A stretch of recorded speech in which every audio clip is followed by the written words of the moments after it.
Hindi pa niya nakikita si Angelo, ngunit sa dalas ng pagpunta niya sa bahay ng mga to, hindi maiwasang maski paano ay makaringgan niya ang usap-usapan ng mga katulong. Magkaibang ugali na magkapatid, kung gaano ka-friendly si Gabriel ay siya namang pagiging snob ni Angelo. Ayon sa mga katulong, namimili to ng taong kakausapin, lalo ng taong kakaibiganin. Hindi niya nagustuhan ang narinig kaya kahit na hindi pa man to nakikilala, may nabuo ng imahe sa kanyang isip, yung klase ng imahe na puno ng pangit na impression sa lalaki. Sa isang antique chest sa sala ng tahanan ng mga ito, naroon ang maraming nakakwadrong larawan. Tanging sa mga larawan doon nag-e-exist ang presensya ni Angelo bilang kasapi ng pamilya. Mula high school ay sa Manila ito nag-aral. Likas na matalino kaya nagkaroon ng scholarship para makapag-aral sa Yale. Nang makatapos, kinuha kaagad ng isang malaking telecommunications company at nabigyan ng isang mataas na posisyon. Kung ilang taon nang hindi umuwi si Angelo sa kabanatuan, ay si Sofia na lamang marahil ang nakakaalam.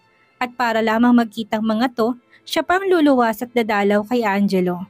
Sa larawan kilala niya ito. Kapansin-pansin ng dalawang katulong na kapag ang mga frame pictures nang pupunasan din nagtatagal sa mga larawan ni Angelo.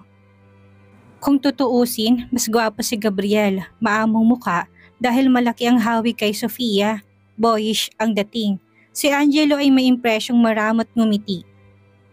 Ang mga titig ay tila palaging nang aarok sa katotohanan ng mga sinasabi ng kausap. At hindi niya maintindihan kung paanong kahit sa litrato ay may kapangyarihan itong makapanindak ng tao. Ngunit hindi niya aaminin sa sariling nagpapasindak siya dito. Ano ba naman ang magagawa ng isang litrato? Ang alam niya, malakas ang taglay na personalidad ni Angelo. At nang binanggit ni Gabriel ang tungkol sa pagdating nito, hindi niya maunawaan kung anong dapat maramdaman. May kudlit na kasabikang dumaan sa kanyang dibdib, ngunit kagad din yung napalis ng maalala ang pagkakaiba ng ugali ng dalawa. Mabuti naman, nanula sa kanyang bibig sa kawalan ng masabi. Hindi na siguro nakatiis sa pangungulit ni Daddy. Proud naman si Daddy sa success niya sa pagtatrabaho. Pero mas matutuwa si Daddy kung magkakaroon siya ng interest na hawakan ng business ng pamilya. At napapayag ng Daddy mo? Hindi. Ang alam ko ay bibigyan ni Angelo ng chance ang negosyo. Kung mahawakan ito, pwede na rin kay Daddy yun. At least, hindi hayagan tinalikuran ni Angelo ang pinaghirapan niya. Bakit kay Angelo ibinibigay? Bakit hindi sa'yo? Hindi ba ikaw ang palaging kasama? Hindi mo pa ba kaya? Mas matanda sa akin si Angelo at isa pa wala namang problema sa akin. Alam ko namang may tiwala rin sila sa akin. Yun nga lang, mas malaki ang tiwala nila kay Angelo. Pinakiramdaman niya si Gabriel at gumaan naman ang loob niya nang kahit nakatiting ay wala siyang mahimigang pananaghili nito sa kapatid. Bago pa dumating ang takdang araw ng pag-uwi ni Angelo, nagkaroon ng pagbabago sa relasyon nila ni Gabriel. Hiyang-hiya pa ito na magsabi sa kanya. Halos hindi makapagbuka ng bibig, ngunit may hinala siya kung ano ang nais nito. Ibang babae, Gabriel? Nahihiya itong tumango. Lirio, I'm sorry. Hindi mo kailangang sabihin sa akin yan. Napag-usapan naman natin ito, hindi ba? Hindi ko naman gustong saktan ka, nginitian niya to. Well, hindi naman masyado. Ang totoo ay tinimbang ko rin ang sarili ko kung kaya kitang mahalin. Mahal kita, Gabriel, bilang kaibigan. At alam kong hanggang ngayon ay ganun din naman ang nararamdaman mo sa akin. Nagmamahalan tayo, Gabriel, pero hindi tayo nag-iibigan. Siguro ngayon, naintindihan mo na kung anong pagkakaiba ng dalawang salitang yan. We're still friends? Siyempre naman. Maluwang na maluwang ang kanyang ngiti, isang klase ng gaan ng sumasapuso sa kanya. Hindi naman siya nakatali sa relasyon nila ni Gabriel, ngunit may pakiramdam siyang isang uri ng kalayaan ang napasa kamay niya ng mga sandaling iyon. Pwede mo pa rin akong tulungan kung kailangan ko? Nananansiyang tanong nito. Anong tulong bang hihingin mo? Kung kaya ko, bakit hindi? Ilang saglit siya nitong tinignan. Waring nag-iisip kung sasabihin nga ba sa kanyang nasa isip nito. Ngunit sa huli, marahan tong umiling. Saka na lang, anito. Ikaw ang bahala, basta narito lang ako. Best friends? Naglahad ito ng kamay. Best friends. Tinanggap niya ang pakikipagkamay nito. Walang nakakaalam sa kinahinatnan ng relasyon nila ni Gabriel. Kahit kay Mercedes, hindi niya sinabi ang totoo. Hindi naman likas na mapagtanong ang kanyang ina sa personal na bagay tungkol sa kanya. At hindi rin naman siya pala kwento. Madalas pa rin siya kina Gabriel. Kung tutuusin, wala namang nagbago sa pagtitinginan nila. Maliban na nga lamang sa mga pagkakataong naroon ito sa babaeng talagang nagustuhan. Lirio! Malayo pa lamang ay tinatawag na siya nito. Napangiti siya mula sa kinaupuan. Tumayo siya't gumanti sa kaway nito. Ngunit nagbago ang ekspresyon ng kanyang mukha nang mapansing madilim ang bukas ng mukha nito. May problema ba? Tanong niya nang ganap ito makalapit. Bahagyatang tumango. Si Jenilyn. Anong problema sa girlfriend mo? Kagaya mo noon, insecure. Insecure? Protesta niya. Hindi ako ganun ha? Nugtong pa niyang depensa. Ang ibig kong sabihin sa kalagayan niya sa buhay. Hindi naman sila yung dukhang matatawag, pero siguro nga sa pamantayan ng marami ay mahirap pa rin siya kumpara sa yamang nakikita sa amin. Binuntutan nito ng buntong hiningang sinasabi. Gusto nang makipag-break sa'yo? Ayoko, kaagad na sagot nito. Lirio, may gusto lang sana akong ipakiusap sa'yo. Shoot, basta ba kaya ko? Game na sagot niya. Gusto ko sana, wala ka munang makaalam na tungkol sa amin ni Jenilyn. Baka pwedeng palabasin natin sa kanilang lahat na tayo pa rin. Hindi ba't yun na nga ang alam nila, na tayo pa rin? Wala namang problema sa akin, kaya lang baka sa girlfriend mo, ikaw magka-problema. Papayag ba siya? Wala naman siyang alam tungkol sa'yo. Ang gusto ko, maging secured muna ang feelings niya na hindi ko siya lolokohin lang. Gusto ko kasi pag ipinakilala ko siya sa pamilya ko, yun talagang malapit na kaming magpakasal. Kasal? Nag-aaral ka palang Gabriel, sigurado ka ba sa mga sinasabi mo? Para siyang nakakatandang kapatid na nagsermon dito. Sigurado ako sa pagmamahal ko sa kanya, Lirio. Ngayon ko nakikita yung pagkakaibang sinasabi mo sa akin noon. At gusto kong gawin lahat para lang mapatunayan ko sa kanya na seryoso ako. Seryoso ka pala, bakit hindi mo siya ipakilala sa mga magulang mo? Ayaw pa niya, hindi pa raw siya handa. Ang gusto niya ay pag nakatapos na kaming pareho sa pag-aaral, para daw hindi malait ng husto ang katayuan niya. Sinasabi ko nga sa kanya, hindi naman ganun ang parents ko eh. Pero ako rin ang pumayag sa bandang huli, lalo at paparating si Angelo. Mabuti nga sigurong itago na muna tungkol sa relasyon namin. Ibig mo sabihin, si Angelo ang kontrabida sa inyo? Nagkibito ng balikat. Ewan ko, siguro. Hindi ko alam kung makikialam sa akin si Angelo, pero importante sa akin ngayon ay ang maprotektahan ko ang relasyon namin ni Jenilyn. Mahal ko si Jenilyn, hindi ko siya gustong masaktan. Di kontrabida nga si Angelo, tsaka ang bawat salita niya, nadagdagan ng inis na nasa dibdib niya para sa lalaki hindi pa man niya ganap na nakikilala. Mapagbibigyan mo ba ako sa hinihiling kong pabor, Lirio? Ang magkunwaring girlfriend mo? Pwede ba? Tumango siya. Hindi naman yun mahirap gawin. Isa pa mukhang may thrill ang ganon. May ngiting gumuhit sa mga labi nito. Salamat. Sabihin mo nga sa akin, bakit ganyan na lang ang pagsisikap mong protektahan si Jenilyn sa kapatid mo? Nangangain ba ng tao yon? Iba si Angelo Lirio. Para sa kanya, may tamang panahon ang lahat ng bagay. At hindi niya magugustuhang malamang nakikipagrelasyon na ako samantalang nag-aaral pa. Siya kasi planado ang bawat mangyayari sa buhay. Kung hindi mo ipapaalam ang tungkol sa girlfriend mo, hindi na kailangang magkunwari pa tayo. Umiling to. Si Mami kasi, nung minsan nabanggit niya kay Angelo na may girlfriend ako. Noon yun nang dumalaw kami sa kanya sa Maynila. Wala namang sinabing masama pero tinignan ako. Mas mabuti pa nga sigurong nagsalita na lang kaysa tingin na ipinukol sa akin. Hindi ko naman kayang hulaan kung anong nasa isip niya. At saka isa pa, ang alam naman ng lahat ng naririto, ikaw pa rin ang girlfriend ko. Seryoso siyang tumingin dito. Alam mo, kung hindi lang tayo magkaibigan mulat sa pool, hindi ako papayag sa hinihiling mong yan. Ginagamit mo ko ng lagay na yan eh. Guilty ang mga matang umiwas ito ng tingin sa kanya. Pasensya ka na, kaya lang naman din malakas ang loob kong humingi ng pabor sa'yo. Kasi nga magkaibigan naman tayo. Hindi ko naman gustong samantalahin ka. Pinitik niya ang daliri sa tapat ng mukha nito. Hoy, ano ka ba? Nagdadrama ka na naman. Hindi ko naman gustong konsensyahin ka. Huwag kang mag-alala, secret nating dalawa to. Nagliwanag naman ang ekspresyon ng mukha nito. Salamat ulit. Sadya niyang tinaas ang kilay. Aba, salamat na naman. Sa susunod may bayad na yan. Dinala siya ni Gabriel sa bahay ni Jenilyn na sumunod na araw. Maayos naman ang lugar, masinop. Ngunit halata rin ang kasalatan sa karangyaan. At tingin pa niya sa biyudang ina ni Jenilyn ay puno ng inferiority complex. Waring hindi na nakikiharap sa tao. Simpleng babae lang si Jenilyn, ngunit hindi maikakailang likas na ganda. At ang tumawag ng gusto sa pansin niya ay ang malaking hawig nito kay Sofia. Naisip niya kung totoo na nagkakatuluyan ng mga magkakahawig, Malamang na magkatuluyan sina Gabriel at Jeneline. Kimi rin ito, mukhang babasaging kristal kaya hindi na siya magtataka kung bakit ganun na lang ang pagsisikap ni Gabriel na pangalagaan ito. Maaga ng isang araw sa takdang pagdating ni Angelo, nang gulatin silang lahat ng biglang pagsulpot nito, naroon din siya sa bahay ng mga Romero.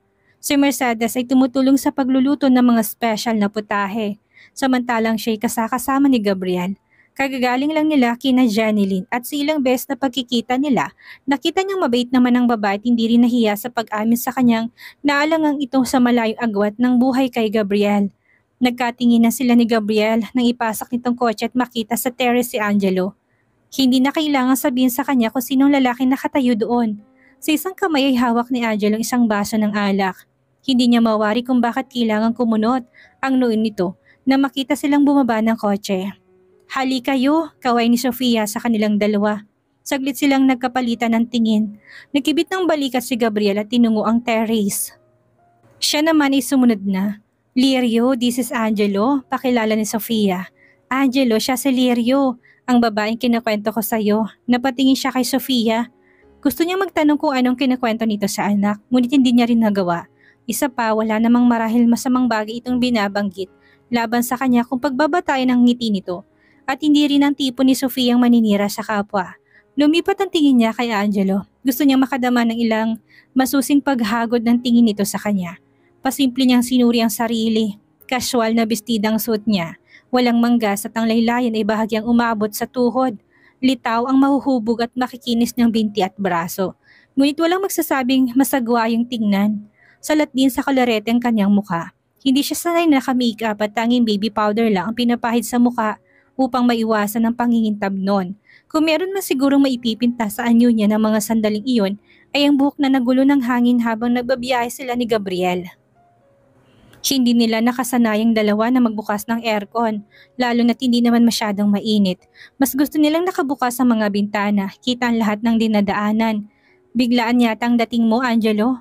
Bukas ka pa lang namin dapat susundiin, hindi ba?" Si Gabriel. Hindi alam ni Lirio kung ano ang dapat niyang isipin sa paghaharap na yun ng dalawa, ngunit yak niyang kulang sa init ng pagtatagpong yun. May away bang magkapatid na hindi niya nalalaman? "Ayaw mo bang nandito na ako? Hindi ka na mapapagod sa pagluwas?" Matabang na tugon nito. "Gabriel," maagap na pagsaway kagad ni Sofia nang mapansing nagsasalita pang bunsong anak. "Maiwan ko na muna kayong dalawa," baling ito sa kanila ni Angelo. "Gabriel, gusto kitang makausap sandali." Sinulyupan siya ni Gabriel bago ito at tubiling sumunod sa ina. "Lirio," walang babalang usal ni Angelo sa pangalan niya nang maiwan silang dalawa. "Gusto kong isiping may kaakibat na kabaliwan ang pangalan mo para sa kapatid ko." Pinigil niya sariling mapaigtad. May pakaramdam siyang sa ilalim ng walang tonong pangungusap na yon nang binatay binabastos siya nito.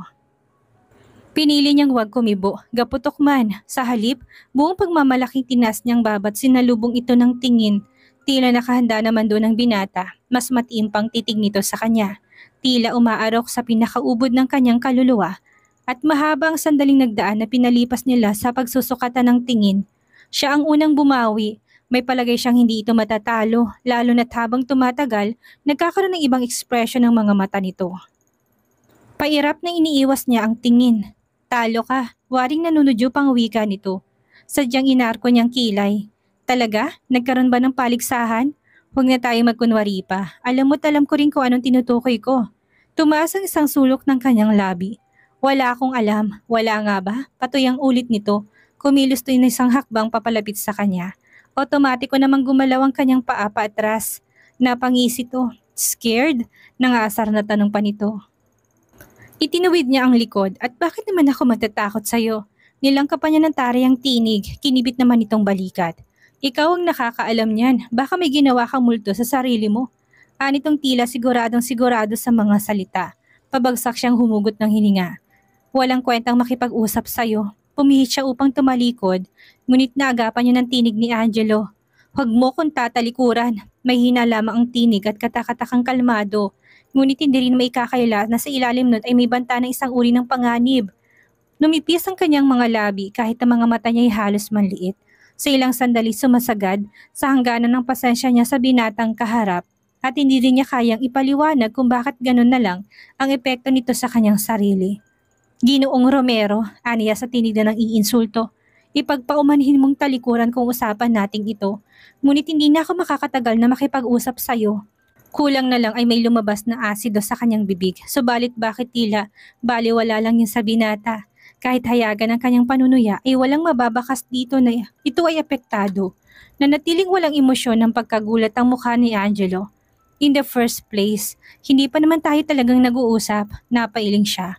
Wala akong naisip na maaari nating pag-usapan.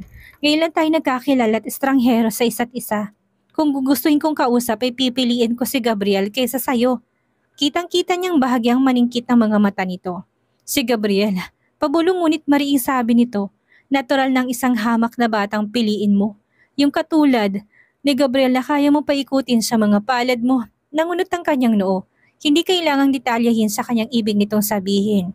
Naikuyom niyang palad. Kung hindi niya gagawin yon, mabilis pa sa 4:00 aangat yon at padadapuin sa mukha ng aroganting binata. Kung ano man ang gusto mong ipamukha sa akin, nagkakamali ka.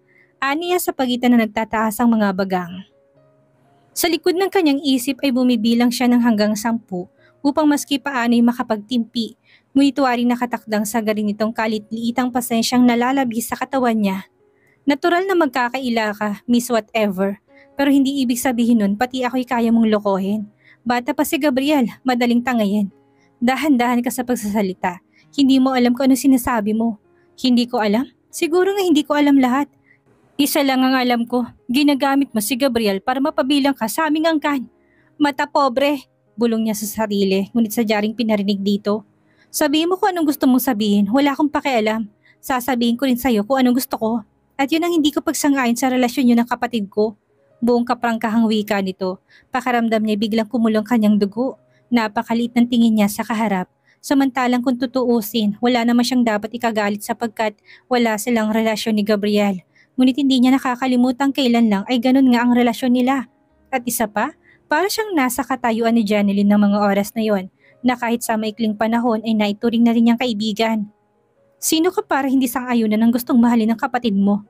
Kahit kapatid ka niya, hindi sa'yo nakasalalay kung kaninong babae siya liligaya. Hindi nga siguro, pero may karapatan din ako magpahayag ng nararamdaman ko para sa babaeng pipiliin niya. At hindi ang kagaya mo lang ang sasang-ayunan ko para kay Gabriel. Wala kang magagawa kung nagmamahalan kami. Nagmamahalan?